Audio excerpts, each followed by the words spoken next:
Título: Una tertulia de antaño. Autor: Ramón del Valle Inclán. He visto a Xavier Bradomín y me prometió venir esta noche. ¿De dónde ha salido ese viejo don Juan? ¿Qué hace ahora? Creo que conspira. Sentadas en un gran sofá de caoba, vasto como un lecho, sostenían esta conversación dos antiguas damas de la reina destronada, aquella reina de los tristes destinos. Hablaban en un tono que era a la vez ligero y confidencial. ¿Dónde te hallaste a Xavier Bradomín? Al salir de misa en las Góngoras. Me anunció, con gran misterio, su visita. Intentará convertirte al partido del pretendiente. La otra dama tosió burlona. Ya estoy muy vieja y muy fea para ponerme la boina. La duquesa de Ordax no mentía. Era una vieja menuda, inquieta y muy morena, con los ojos hundidos y llenos de fuego. Tenía la cara arrugada, las cejas con retoque, y llevaba un peinado de rizos aplastados sobre la frente, lo que acababa de darle cierto parecido con los retratos de la reina María Luisa. Hablaba con un desgarro vivo y popular. En otro tiempo, no digo que no me hubiera calado mi boina roja.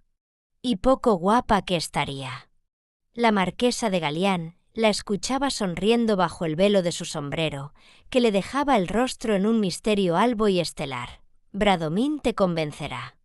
Tiene don apostólico. Así al menos me explico yo sus conquistas. La duquesa interrumpió. Si vieras cómo está ahora de viejo y de triste. Ha tenido bien mala suerte. Perder un brazo el mismo día que llegó a la guerra. Y seguía riéndose, casi inconsciente de sus palabras. La marquesa de Galián murmuró lentamente. Mala suerte, sí. Pero aún habrá sentido más hacerse viejo. En el claro del balcón destacábase y sobresalía por oscuro una sombra de mujer, que, con el rostro pegado a los cristales, procuraba leer una carta. Solo podía verse que tenía el pelo de oro. Exhaló un suspiro, y desde el estrado interrogó la marquesa de Galián. ¿Lloras, hija? Respondió una voz juvenil que quiso parecer risueña. Yo llorar. Ocultó la carta en el guante, y fue a sentarse cerca del sofá. En la luz caliente de la tarde parecía toda de oro, con encanto de fruta y de flor. Sentía fijos los ojos de su madre, pero no podía verlos bajo el misterio del velo. La marquesa de Galián, famosa belleza de otro tiempo, ahora llevaba el rostro siempre escondido en un flotante tul de princesa mora. Tenía espanto de la muerte, y ocultaba las arrugas porque nadie viese el camino que hacía la gran segadora, un camino de todos los días y de todos los momentos. Era casi religioso aquel miedo a convertirse en polvo. Entró una doncella flaca y fea, vestida de negro, con delantal de encajes, y sirvió el chocolate acompañado de una confitura monjil. Las señoras, inclinadas sobre el velador, lo saborearon lentamente con movimientos unánimes. ¿Manda alguna otra cosa la señora duquesa? Nada. La doncella se retiró con un aire compungido y lleno de recato. La marquesa de Galián apenas la vio salir, murmuró con disgusto. No sé cómo puedes tolerar a esa mujer tan fea. La duquesa movió la cabeza tosiendo levemente. Tengo hijos jóvenes y me dan miedo las caras bonitas. ¿Los tienes a todos aquí? Desgraciadamente. Alonso me saludó al entrar. No le conocía con el uniforme de cadete. La duquesa sonrió llena de maternal orgullo. Ya lo lleva como un veterano. ¿Y los otros? Hechos unos perdidos. Se han propuesto arruinarme y lo consiguen. Aquella señora estaba encantada de las calaveradas de sus hijos, y aun cuando quería ocultarlo, no podía. Siguió interrogando la marquesa. ¿Jorge, definitivamente divorciado? La duquesa repuso con desgarro. Su mujer era como él. ¿Y tu hijo, al fin va a la guerra? Su padre quiere que vaya, y él también quiere ir. Nosotros hubiéramos deseado verle en el campo de don Carlos. Porque necesitamos un rey. Fernando, Dice que todos los generales que están en la guerra conspiran por el hijo de doña Isabel. No sé. Dicen que el rey nos lo dará el ejército. No sé. Lo mejor sería que volviese la señora. La duquesa suspiró. Después de la abdicación, imposible. La marquesa también suspiró. Fue siempre tan débil. Yo vi en París a la señora y me dijo que se la habían arrancado a la fuerza. Un acto brutal. Fernando, como no puede olvidar su abolengo legitimista, al príncipe le llama el chulín. Chulín, o como sea, necesitamos un rey. Un pueblo sin rey es como una mujer sin marido. Una cosa tonta.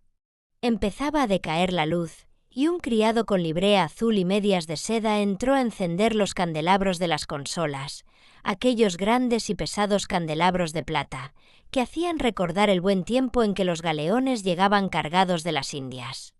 La marquesa de Galián apretóse el velo contra la cara y rompió brusca la conversación, levantándose para irse. Su hija, al verla en pie, desplegó los labios con un gesto de tedio. Yo me quedo. Quédate. La marquesa estaba impaciente.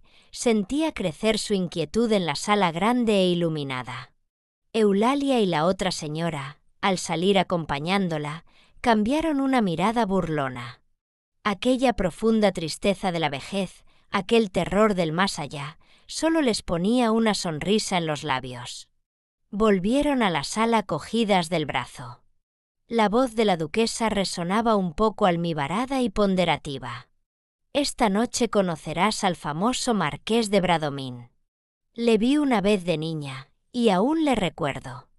Me admiraba que siendo tan feo pudiera haber muerto por él, aquella pobre Concha Bendaña. Fue anunciado el marqués de Bradomín. Entró andando lentamente, apoyado en un bastón con larga contera de oro. La duquesa, su prima, le saludó con risa burlona. «Pareces un abuelo». El viejo dandy irguió su aventajado talle y se detuvo en medio de la sala. «¿Acaso lo sea, hija? ¿Acaso lo sea?» Eulalia le miraba curiosa y conmovida, entreabiertos los labios de un rosa juvenil. El marqués se inclinó profundamente. Eulalia sonrió. «¿No me recuerda usted?»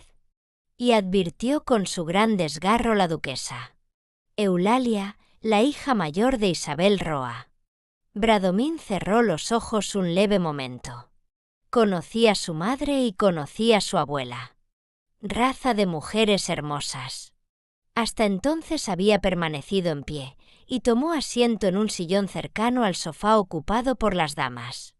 Ellas, cediendo a un mismo impulso, fijaron los ojos en la manga que delataba la invalidez del caballero. Colgaba fúnebre y vacía sobre el brazo del sillón. El marqués la arrolló en torno del bastón como una sierpe y, advertido de aquella mirada, tuvo como respuesta una sonrisa. La duquesa comentó por disimular: «Primo, traes un bastón episcopal». «Cierto. Ha pertenecido al obispo de Corinto. Un hermano de nuestro bisabuelo». La duquesa, que aún guardaba entre otras reliquias el manuscrito de una oración compuesta por aquel santo para curar el dolor de muelas, movió la cabeza aprobando. El fundador del palacio donde vivía la pobre Concha. El marqués suspiró recordando aquel tiempo que, evocado por el nombre de la muerta, parecía tener el aroma de una rosa marchita. La duquesa volvió a reír con su risa de maja. «Cualquier día te cuelgas un pectoral». «Ya no podrá ser». Eulalia Galián interrogó. «¿Por qué, marqués?» «Por mi manquedad, hija. De otra suerte no dudéis que acabaría cantando misa». La duquesa intervino rotunda. «No seas farsante, primo. Querida Isabel, tú no sabes que cualquier mutilación excluye del orden sacerdotal». Eulalia murmuró siempre con la misma voz emocionada.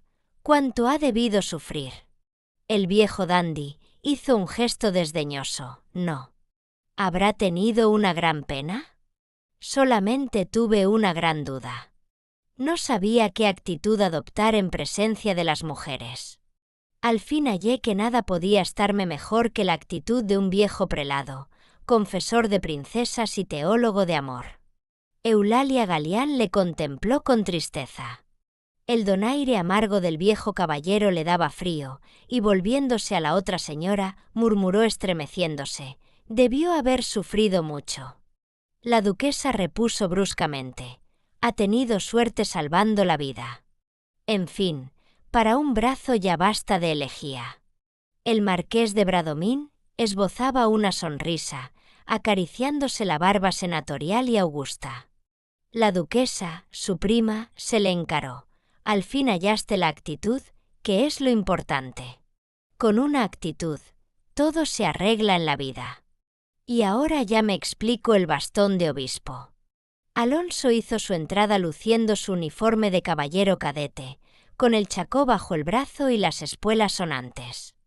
Su madre le increpó: «Muchacho, nos has dado un susto. Habíamos creído que entraba Atila».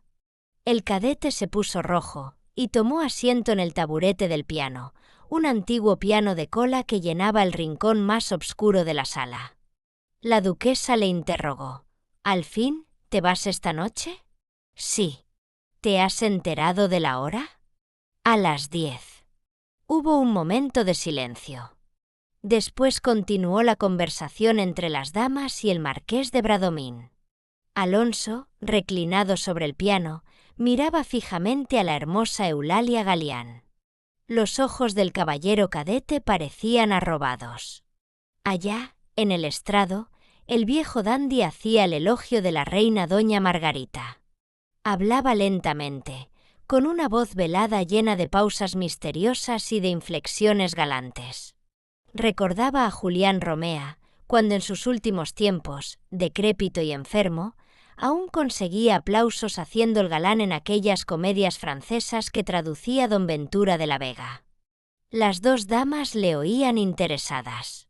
El cadete habíase acercado y escuchaba en pie. Sus ojos ya no permanecían arrobados ante la bella e indiferente Eulalia. Había en ellos una llama de locura y de aventura. El caballero legitimista se emocionaba. Doña Margarita es una princesa de leyenda. Alguna vez, viéndola acercarse a los heridos de la guerra, creí que bajo sus dedos iban a brotar lirios de las úlceras. La duquesa le interrumpió: «Tú estás enamorado de la reina. Yo sería su caballero andante, como Íñigo de Loyola lo fue de la Virgen María. Pero esto no es amor, es devoción, es culto y solo lo puede inspirar una reina». El cadete exclamó poniéndose rojo: «Yo comprendo eso». Y se volvió al rincón del piano, molesto por la sonrisa burlona de Eulalia Galián. Ya no pudo continuar su relato el marqués de Bradomín. Llegaron algunas damas que, temerosas de estar a punto en la ópera italiana, hacían un alto en el palacio de la duquesa de Ordax.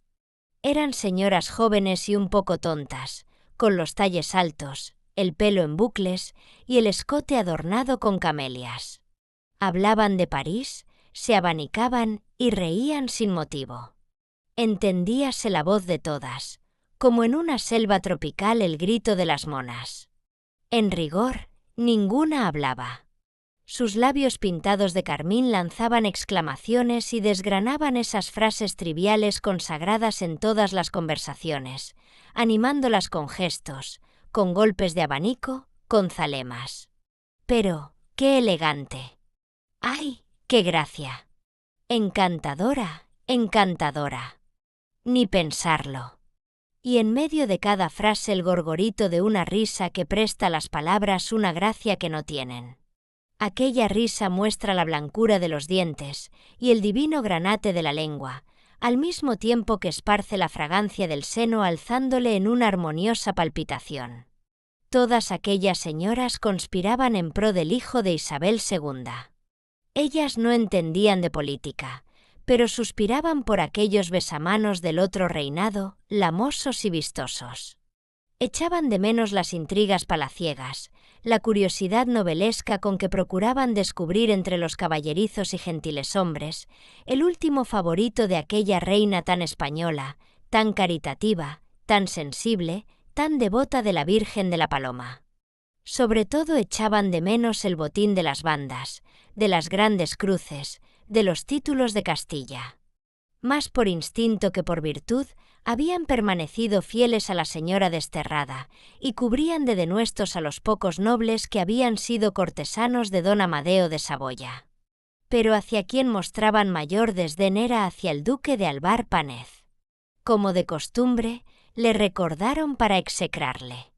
Es un italiano, un aventurero, un ambicioso. La duquesa de Ordax dijo: volverán los desterrados, y entonces ni él, ni su mujer, ni sus hijos podrán presentarse en palacio. Murmuró una señora al oído de Eulalia: ¿quién es aquel viejo que no te quita los ojos? Eulalia se puso encendida: el marqués de Bradomín. Parece un ermitaño con esas barbas blancas y ese color de muerto. Eulalia miró al viejo dandy, que le sonrió con una gran tristeza. La otra señora susurró burlonamente: ¿aún quiere enamorar el pobre señor?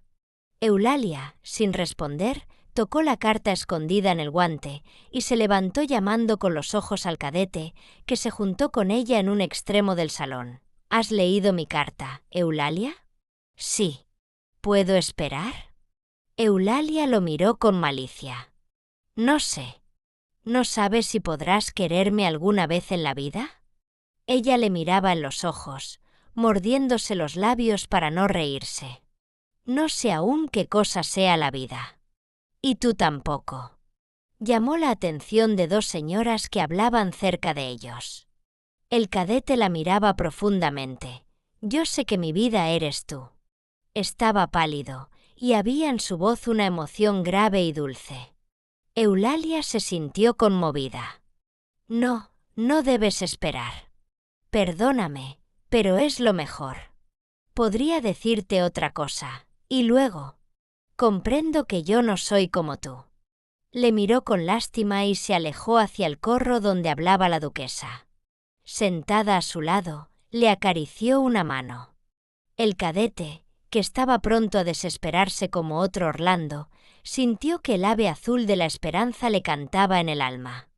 Con ese iluso razonar de los enamorados, pensó que caricia de aquella mano divina era para él. Asomaron dos caballeros dando escolta a una señora vieja y un poco coja. Los caballeros altos, huesudos y bermejos, llevaban en el pecho la cruz de Santiago. Eran don Carlos y don Diego Sandoval, sobrinos de la señora coja, a la cual servían como rodrigones esperando el momento de heredarla. La señora no dejaba de advertirlo, y se vengaba tratándolos despóticamente y llevándolos a todas partes como dos mastines atraillados. Doña María de los Dolores Portocarrero y Sandoval era una mujer inteligente y brava. Su cojera provenía de la caída de un caballo que intentara domar en un cortijo de estepa. Luego ella misma lo mató de un escopetazo. La duquesa se adelantó a recibirla, extrañándose y congratulándose de verla en su tertulia. La vieja le respondió acariciándole la mano: «Soy muy franca, Isabel. No vengo por ti, hija de mi alma. Vengo por mi galán». «¿Dónde se esconde?» El marqués hizo un paso hacia la señora coja. «¿Seré yo tu galán, María Dolores?» La vieja abrió los brazos y le estrechó maternal. «Qué ingrato eres, Bradomín. Si quiero verte, tengo que dejar mi casa y mi brasero y mi gato. En todo el invierno, es la primera noche que salgo». Tomó asiento en el sofá, donde le cedió su sitio Eulalia Galián. El marqués aproximó un sillón para seguir hablando. «Mañana pensaba ir a verte y convidarme a cenar contigo». «Cenar, has dicho bien. En mi casa no han entrado esas ridículas modas francesas. Cenar, eso es, clásicamente a la antigua española, a las 11 de la noche». Luego añadió bajando la voz: «¿Has visto a los reyes? Tenemos que hablar muy largamente». El marqués de Bradomín hizo un gesto de asentimiento. María Dolores paseó los ojos por la sala y los detuvo en Eulalia. «Me has dejado tu sitio. Gracias, hija, son los privilegios de la edad. Te hallo muy guapa. ¿Pero qué hace tu madre que no te casa? Las mujeres, o casadas o al convento. Y te lo digo yo que soy solterona. Eulalia sonrió, con las mejillas como rosas. Qué terrible es usted, María Dolores. No es bueno ser tan guapa. Eulalia seguía sonriendo y ruborizándose, pero quien tenía un incendio de sangre en las mejillas era el caballero cadete. Sentía las quemantes, y ante la idea de que pudieran reparar en ello, temblaba aquel héroe futuro, que soñaba con el amor y con la gloria, sin haber dejado de ser niño. Un general viejo y repintado habla de la guerra en el corro de señoras presidido por la duquesa. Cavernoso y profético anunciaba la próxima desaparición de las partidas carlistas en la provincia de Vizcaya. Interrogó la duquesa. ¿Le mandan a usted allá? Sí, señora, y me comprometí con el ministro y me comprometo con usted, querida duquesa. La duquesa le interrumpió con esa audacia burlona que tienen algunas damas muy linajudas. Yo creo que bastaría con publicar en los periódicos la noticia del nombramiento de usted. Al solo anuncio de que usted iba a tomar el mando de aquellas tropas, se acabarían las partidas. Eulalia se mordía los labios, pero sus ojos tenían una alegría desvergonzada. ¿En cuántas guerras estuvo usted, general? En todas. ¿Desde el principio del mundo?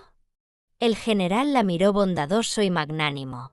En todas las de mi tiempo, hija. ¿Y hay muchos carlistas en la provincia de Vizcaya? Allí es el núcleo, afirmó la duquesa. Por eso mandan al general.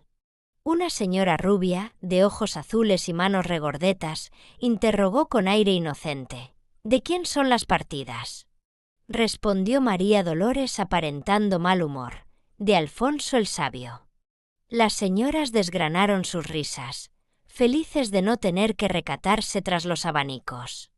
Después de atusarse el bigote, el general se miraba con disimulo los dedos, levemente tiznados. Los carlistas no tienen hoy otro Zumalacárregui. El cadete se inclinó sobre el hombro de María Dolores. Me parece que tampoco lo tiene el ejército. Aun cuando había hablado a media voz, el general, por algunas palabras sueltas, dedujo lo que decía y le miró severamente. Eso equivale a juzgar de todos nosotros, y usted, desde el momento en que viste ese honroso uniforme, no tiene derecho a opinar así de sus generales. La señora coja se apoyó en su muleta. Dígale usted cómo debe opinar. El general aparentó no oírla, y bajó la voz hablando con la duquesa. Usted me perdonará. La disciplina existe en todas partes, lo mismo en los salones que en los cuarteles. Era necesario corregir una falta que entraña un insulto para todos los generales españoles. La duquesa repuso un poco desabrida, sobre todo cuando es verdad. La verdad no puede decirse siempre, duquesa. María Dolores le interrumpió con una risa seca. La verdad no sabe oírse siempre. En el Congreso, cuando algún loco quiere decirla, los cuerdos desgarran sus vestiduras. A todas las vergüenzas nacionales le han puesto la hoja de parra. Yo me figuro a los sacristanes de casa y boca, con una palmatoria en la mano y un puchero de engrudo, pegando por la noche las hojas caídas durante el día. El general murmuró un poco intimidado por el genio adusto de la dama coja. Creo que exagera usted, María Dolores. ¿Qué exagero? Si hasta en las tabernas se vende hoy la hoja de parra del patriotismo. La duquesa hizo un gran aspaviento. Hija, será para guisotes. La dama coja rió, encorvada sobre su muleta, con una mueca de amargura. Oía en silencio el viejo dandy. Se le acercó el caballero cadete y le tocó en el hombro. Xavier, yo tengo necesidad de hablar contigo. El marqués se levantó y, apoyado en el brazo del cadete, fue a sentarse en un canapé lejano. Alonso permaneció un momento caviloso y luego exclamó: ¿Puedes darme alguna carta de recomendación para el cuartel real? El marqués de Bradomín le miró en los ojos que tenían una llama de ensueño. ¿Quieres servir a la causa? Hasta morir por ella. A veces no se muere. Y con una sonrisa cruel, el caballero legitimista le mostró su manga vacía. Alonso replicó con la voz apagada y caldeada: «Me estremece de júbilo la idea de dar mis 2 brazos por doña Margarita». El viejo dandy murmuró lentamente, sin que la sonrisa se desvaneciera de su boca desdeñosa: «Hijo mío, no siempre nos depara la suerte la más alta ocasión que vieron los siglos», replicó el cadete con los ojos brillantes. «Tu brazo manco a ti te da una aureola». El marqués suspiró. «¿Y no crees que me la hubiera dado mucho más bella haber acabado allí mi vida?». Alonso le interrumpió: «Yo voy a la guerra para dar la vida, pero luego la guerra que tome lo que quiera. El marqués de Bradomín no puede llorar su brazo manco. Lloro haberlo perdido en un encuentro oscuro». Magnífico hubiera sido ver caer la mano al sacar la espada para defender a los niños príncipes y a su madre la reina. El cadete tembló con un escalofrío. Eso hubiera tenido un romance. Callaron y se miraron con los ojos fuertes y encendidos, contraídas las bocas por una sonrisa tirante para ocultar su emoción leal y sentimental. Alonso murmuró: «Yo sueño una gloria así. Pero ese estímulo triste y egoísta de batirse por un galón o por una cruz, no lo siento. Eso llega cuando falta el ideal. Y es hoy el sentimiento de todo el ejército».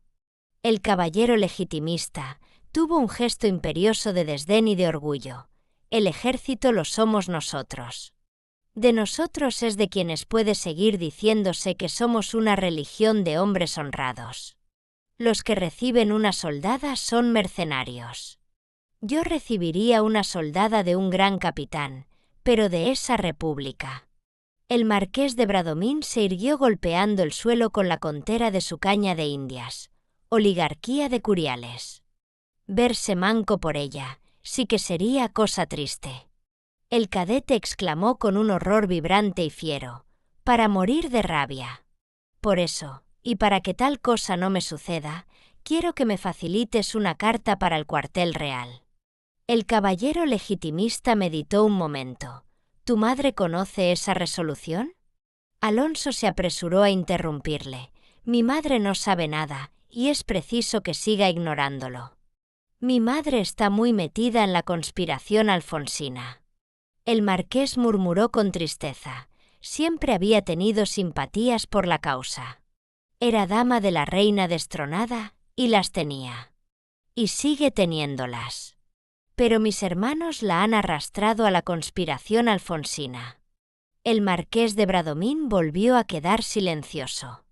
El cadete le miraba con ojos interrogadores. Al fin el viejo caballero, poniéndole la mano en el hombro, le dijo con una gran dulzura: «Sin el consentimiento de tu madre, no puedo darte la carta que deseas, hijo mío». Alonso bajó la cabeza. «Me iré sin tu carta, Xavier». El marqués volvió a sonreír. «Si lo haces así, ya es otra cosa. Puedes presentarte a una dama de la reina, que me tiene amistad, y decirle que eres mi pariente». «¿Quién es esa dama?». «La condesa de Balfani». «¿Tiene favor?». «Puede hacer que entres de ayudante del rey». «El rey se bate, ¿verdad?». «El rey es el mejor soldado. Porque yo quiero estar en donde se batan. Cerca del señor estarás bien». «¿Me has dicho la condesa de Balfani?». «Sí». «¿Y dices que tiene favor?». «Muy grande. Es una dama llena de inteligencia y de hermosura. Procura no enamorarte de ella». El caballero cadete enrojeció sonriendo y muy conmovido estrechó en la sombra la mano del marqués de Bradomín. «Gracias, Xavier. Que no te falten los ánimos en llegando». Y el viejo caballero pronunció estas palabras con una voz tan noble, tan severa y al mismo tiempo tan llena de ternura, que el cadete sintió llenos de lágrimas los ojos. «Xavier, no me asustes». El marqués le abrazó. «Serás un héroe». Reclinado en una consola, el caballero legitimista permanecía un poco apartado. El vizconde de Chateaubriand solía adoptar una actitud parecida, ante una gran consola dorada, en el salón de Madama de Recamier. Rodeaban al viejo dandy la señora Coja, el cadete y Eulalia Gallián. El viejo dandy interrogó: ¿Quién dirige la conspiración alfonsina? Le respondió Eulalia: un hombre de muchísimo talento. ¿Molins? El marqués dejó caer la pregunta con un candor que era malicia. María Dolores saltó sin poder contenerse. Te ha dicho que tenía talento. Todos sonrieron. Eulalia clavó sus grandes ojos en el marqués. El alma de la conspiración alfonsina es Cánovas del Castillo. ¿Tú estás en ella? La muchacha contestó con un guiño que le hacía gracia, pero que no decía nada. María Dolores frunció las cejas un poco impaciente.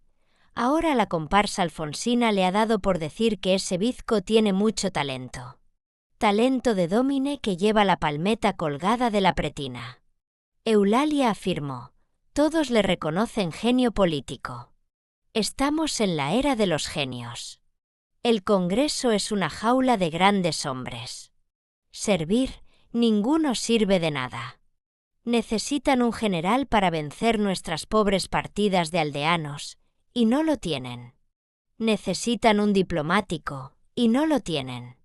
Necesitan un almirante, y no lo tienen. Necesitan un hombre de bien que no robe, y no lo tienen.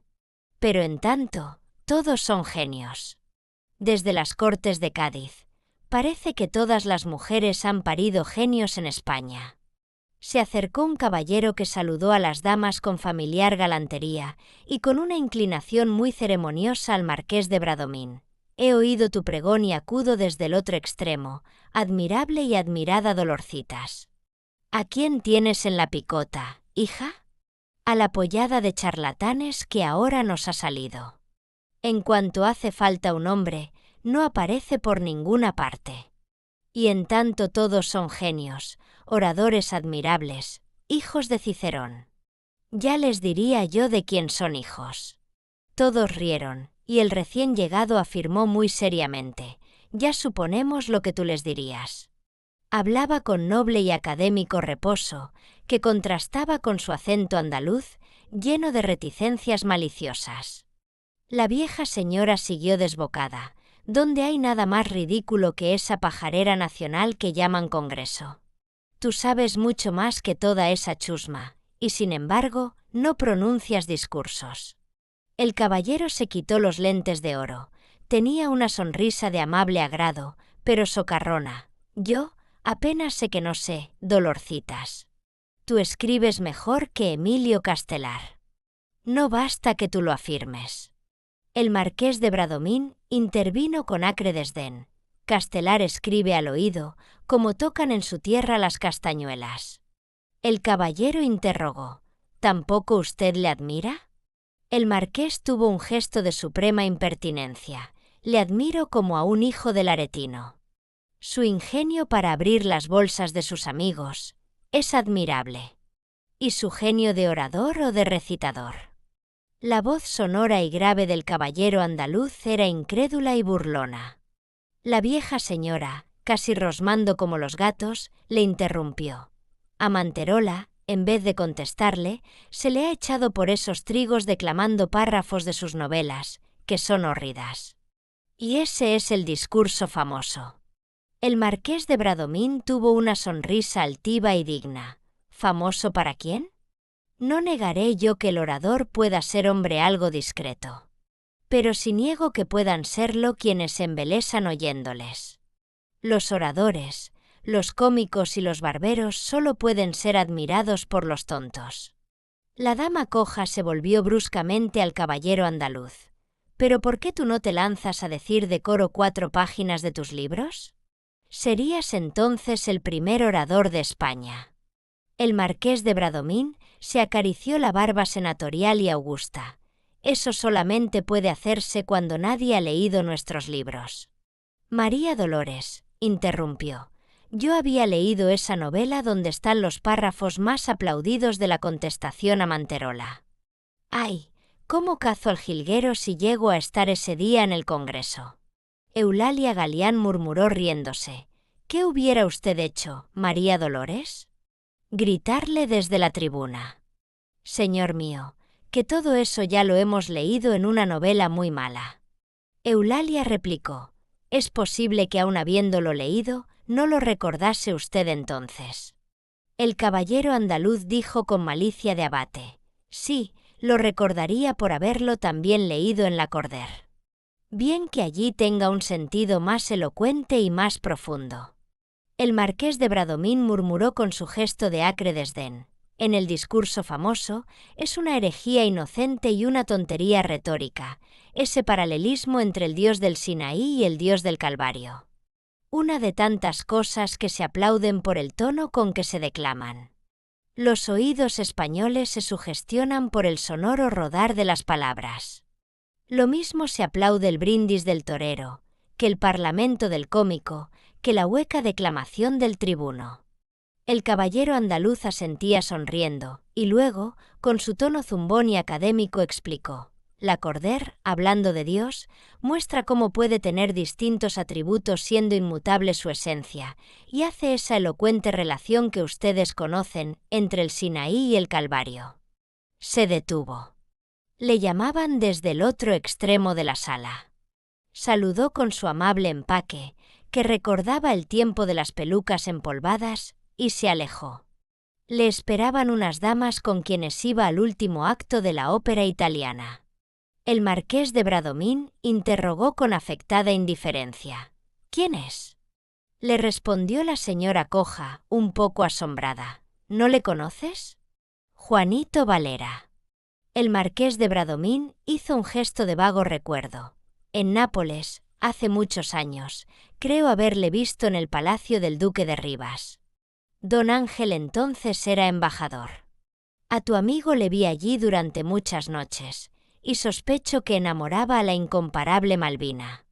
Silencioso, lleno de mesura, entró un criado viejo, con trazas de mayordomo de monjas, y se acercó andando sin ruido, al sillón de la duquesa.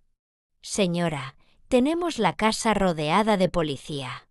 La linajuda dama experimentó una viva sorpresa. ¿Cómo? ¿No estarás soñando? El mayordomo ungió su voz de misterio. He visto unas sombras sospechosas. ¿Unas sombras? Pueden ser ladrones. Es policía, señora duquesa. Los ladrones tienen otro disimulo.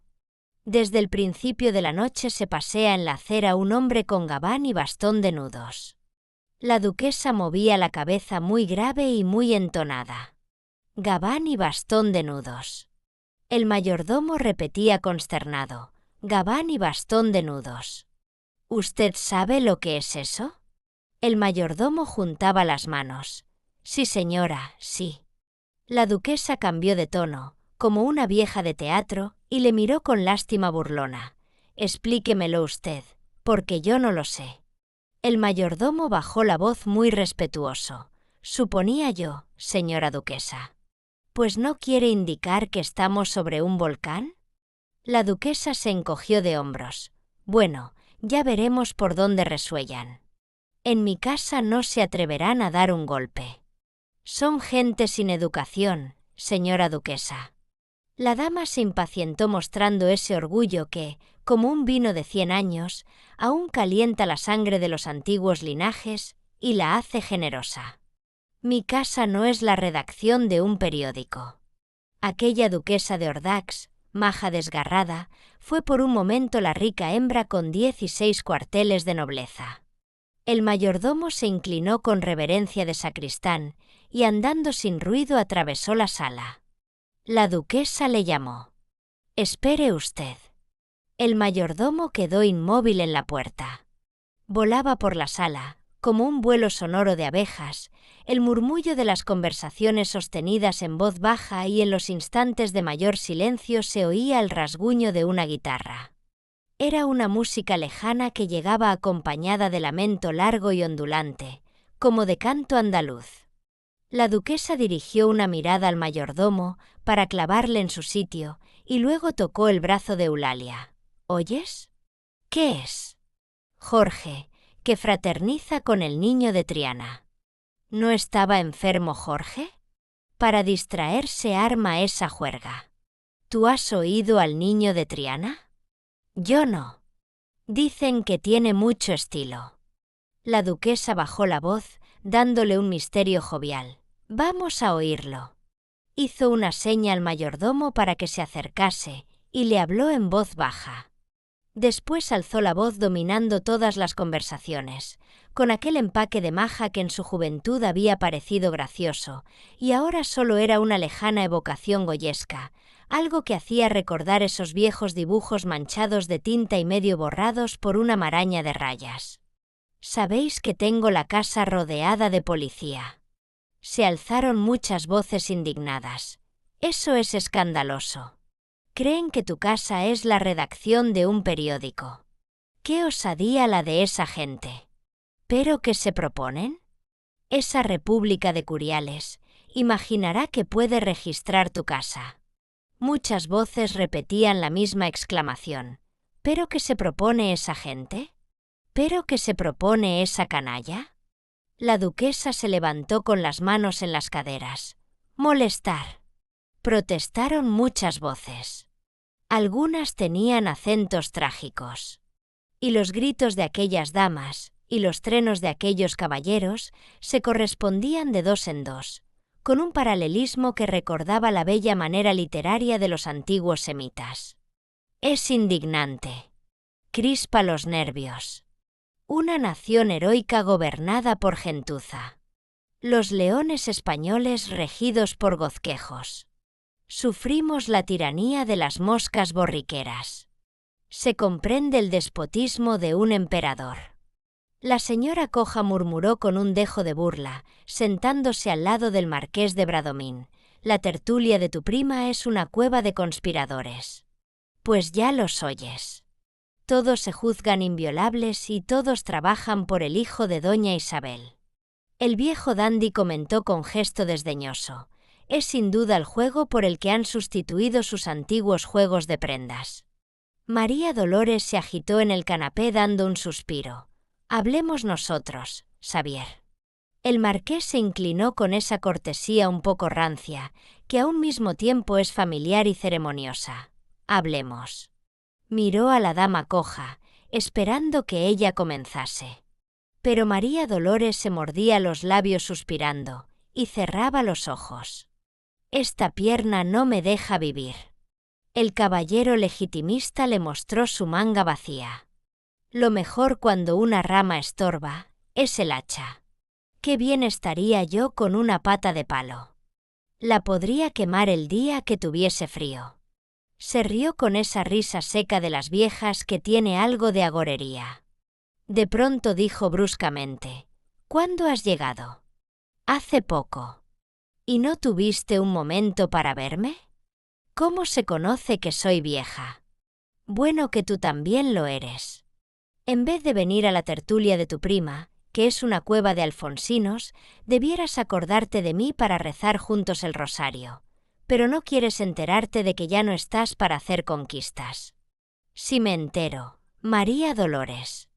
Y no hay mayor tristeza que sentirse viejo, cuando aún no ha caído de los hombros la capa de Almaviva. Y el viejo dandy volvió sus ojos calados, de monje penitente, hacia Eulalia Galián. Pero la bella, con los suyos fijos en la puerta, levantaba la cabeza luminosa y dorada, sonreía y aplaudía. El niño de Triana estaba en la puerta acompañado del primogénito de la duquesa. El niño empuñaba su guitarra por el mástil y saludaba apoyado en ella. Era un viejo jorobado y enano con grandes tufos sobre las sienes. La duquesa interrogó a su hijo. ¿Está Nelo en voz? El duquesito repuso entornando los ojos. Siempre. Sonrió el cantador, llevándose una mano a la garganta. Una migaja ronco, señora duquesa. Estos señores desean oír tientos nuevos. El niño de Triana se inclinó con grave continente, siempre a la satisfacción de la señora duquesa. Lástima que tengo la guitarra sin la hija de mi tío Pepe. La duquesa hizo un gran aspaviento pueril y gracioso. ¿Qué es eso, Nelo? La prima, señora duquesa. La dama sonrió sacando el labio belfo con altivez y desdén, y el primogénito posó amistoso su mano sobre la joroba del guitarrista. Deja la tiorba y toma asiento, Nelo. La duquesa llamó a su hijo con afectuosa brusquedad. Ven acá. ¿Y esa garganta? Mejor. Hablaba un poco ronco, y tenía en la voz las mismas inflexiones que Nelo. Ambos recalcaban algunas vocales, rascando las palabras en el gaznate, como si fuese una piedra de amolar. Continuó la duquesa. ¿Ha venido el médico? Sí. Me recetó gárgaras con ron. No las habrás hecho. El primogénito se atusó los tufos y miró a su madre con un guiño de truán. La dama movió la cabeza. Procura no abusar de la medicina. Nelo templaba la guitarra sentado cerca de la puerta. Llamó al duquesito con un gesto de emperador y le dijo en voz baja: ¿Qué le gusta a tu mamá? Lo que tú quieras. El niño de Triana empezó a preludiar. ¡Ay, ay, ay! Fue interrumpido el canto por la llegada del marqués de Galián en la tertulia. Venía por su hija. Era un caballero viejo, alto y flaco, con una hermosa cabeza de retrato antiguo y cierta postura caballeresca en toda su persona. Entró tan presuroso que un criado le seguía sin poder tomarle de los hombros la capa española, donde abría sus lises sangrientas la cruz de Santiago. Se detuvo jadeante. Gran noticia. En Sagunto, las tropas han proclamado rey al príncipe Alfonso. Todos acudieron al centro de la sala, rodeando al marqués de Galián. Hablaban a un tiempo, se miraban con los ojos luminosos, se sonreían, se estrechaban las manos. La duquesa, muy conmovida, juntó en un abrazo a su primogénito y a Eulalia. Después, llorosa, sofocada y maternal, ya siguió abrazando a todos sus amigos, siempre de dos en dos. Jorge, al advertirlo, murmuró al oído de Eulalia: «Parece una boda de maravillas». Cambiando miradas y sonrisas, se acercaron a Nelo. Eulalia apoyó su mano de hada sobre la joroba del guitarrista. «Música, Nelo». El otro levantó su cabeza aceitunada, y sus ojos negros, de una tristeza misteriosa y lejana, consultaron al duquesito. «Vamos allá». Jorge aprisionó una mano de Eulalia, y la muchacha se la abandonó mirando a otro lado con una sonrisa inquieta, que procuraba aparentar distraída. Estaban tras de la silla de Nelo, como dos jóvenes príncipes al pie de un trono. Nelo volvió a rasguear acompañándose. «¡Ay, ay, ay!». Eulalia retiró vivamente la mano que le aprisionaba el duquesito. Tenía los ojos brillantes y las mejillas rojas. Jorge la miró reconviniéndola. «No seas tonta». Ella le impuso silencio con un gesto. Se quitó el guante y dejó resbalar la mano sobre la joroba de Nelo. El duquesito volvió a solicitarla tras el respaldo de la silla. Sonreían los dos con una sonrisa tirante, proseguían las rondas de abrazos y se desgañitaba el niño de Triana. «¡Ay, ay, ay!». La dama coja arrastró fuera al marqués de Bradomín. «Y estos serán los cortesanos del nuevo reinado». El viejo dandy tuvo una sonrisa dolorosa y desdeñosa. «Reciben a su príncipe con una guitarra». Triste señal de los tiempos, en que puede ser una guitarra el símbolo de un pueblo y de un reinado. Fin. Gracias por escuchar este audiolibro.